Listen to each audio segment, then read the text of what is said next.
menurut Alkitab, bukan menurut mimpi penglihatan saya, saudara ya. Saya belum pernah dibawa ke neraka ya, seperti si Anu. Karena saya bukan ahli neraka, saya ahli surga, saudara ya. Kalau ada yang cocok jadi ahli neraka ya bukan saya.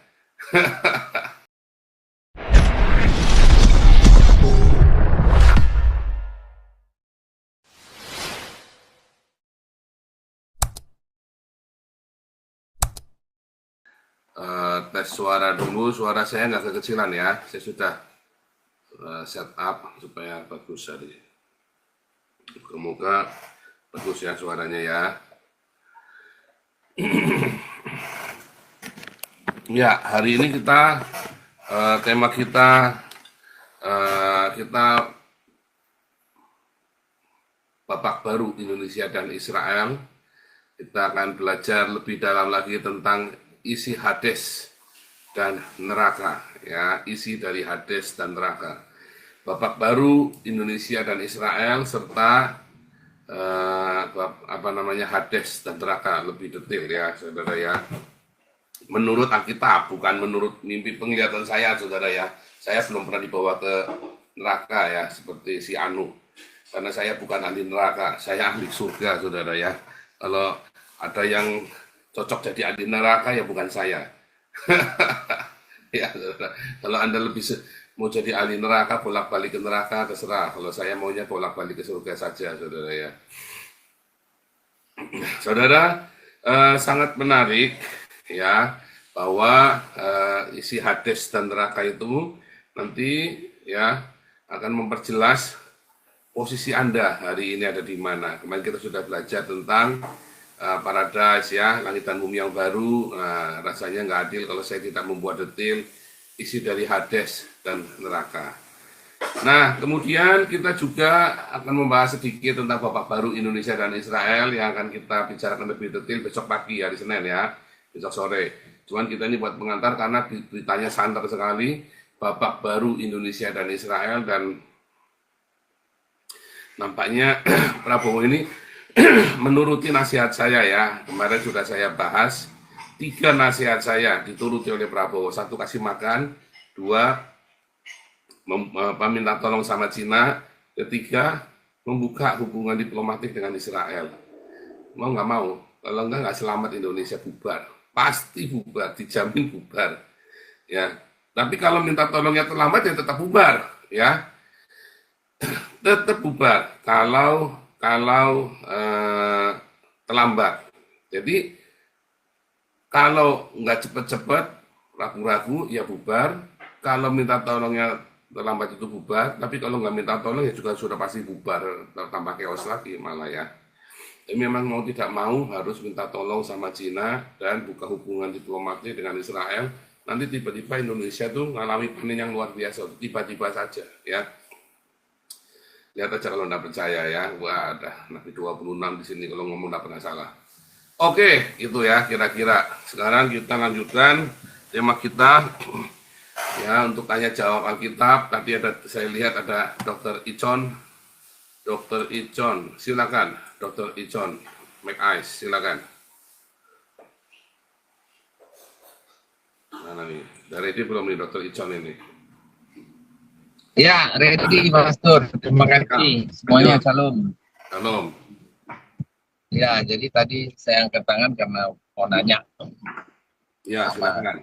Terima kasih semuanya. Pertanyaan pertama, Yudas itu kenapa sih mesti disebut menjual Yesus? Toh kalau nggak dia tunjukin juga orang Romawi tahu yang mana Yesus. Itu yang pertama. Yang kedua ya mengenai hubungan sama Hades ini, kemarin Pastor sempat bilang bahwa roh nenek moyang kita itu yang masuk ke Firdaus itu tetap mendoakan kita. Ya, mungkin saya setuju dengan itu ya. Namun pelaksanaannya itu banyak kita disuruh kalau datang ke kuburannya disuruh kasih sesajen lah, supaya kita bisa minta dia atau kita berdoa supaya dia memberkati kita. Nah, di situ yang salah mungkin ya kalau menurut saya. Gimana menurut pastor. Jadi tidak perlu pakai sesajen, bawain roti, rokok, sama roh nenek moyang itu gitu loh.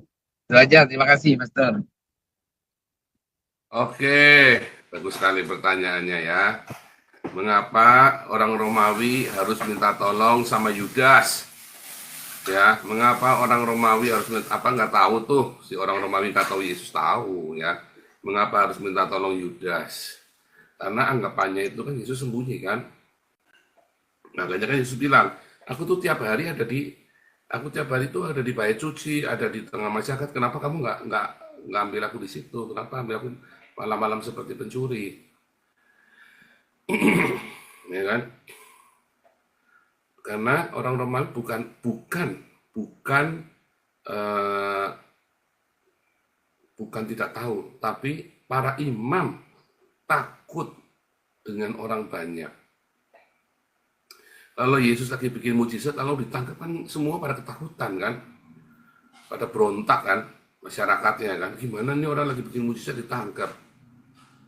Pasti akan terjadi pemberontakan, ya, akan terjadi pemberontakan saat itu. Kenapa? Ya karena di siang hari bolong orang lagi kondisi dalam keadaan sadar, tetapi sengaja malam-malam. Nah malam-malamnya kapan masalahnya dan di mana? Bisa, nah makanya mereka perlu Yudas. Yudas bilang oke nanti malam-malam. Oh tapi nanti orang-orang ini kabur, gitu kan? Ya udah nanti aku yang datang, aku yang sama aku datang kan, maka tidak tidak akan kabur kan. Dan dikasih tahu di mana posisinya Tuhan Yesus. Ya Yudas yang tahu malam itu. Yang jelas tidak mungkin ditangkap siang hari, geger. Dan itu takut, ya bisa terjadi karena orang banyak itu menganggap Yesus adalah Mesias, ya akan menjadikan Yesus sebagai raja. Nah, itu kan dilemanya di situ. Dan ingat, mereka itu orang-orang Saduki ya, yang tidak percaya kebangkitan orang mati, dan mereka orang Saduki yang sangat kejam. Dikatakan oleh Yosefus Flavius dalam The Last Antiquity of the Jew itu bahwa orang-orang Saduki adalah orang-orang yang tidak punya hati, tidak punya perasaan. Itu yang terjadi. Nah, makanya kemudian ditangkapnya malam-malam. Ya, dan dalam hari itu orang-orang itu disebar berita bohong bahwa Yesus adalah penyihir, Yesus adalah Mesias palsu, Yesus itu makar, Yesus itu ini, Yesus itu, dan ditakut-takuti semua orang. Ya kan? Ketika Yesus yang benar-benar ditangkap dan seakan-akan tidak berdaya, malah murid-muridnya lari. Semua orang ditambah takut. Begitu ceritanya yang pertama itu ya. Dan yang kedua, Ya, kan kita orang-orang yang sudah di taman di Eden itu, di Paradiso itu bisa berdoa buat kita, ya kan? Orang tua kita yang sudah selamat, yang sudah masuk surga, asal dia masuk surga, mereka bersyafaat untuk kita, ya. Mereka bersyafaat buat kita semuanya. Terus masalahnya apa tadi Pak? ya orang-orang kan sering minta doanya di kuburan harus bawa sesajen dulu untuk roh nenek moyang itu. Iya, itu kan tradisi kepercayaan untuk menyenangkan hati orang tua kita kan. Padahal nggak perlu ya mestinya. Ya. Nggak perlu. Sebetulnya sesajen yang diperlukan, bagaimana cara mengenang orang yang sudah meninggal? Ya, satu, memang kita mengingati harinya, ya kan?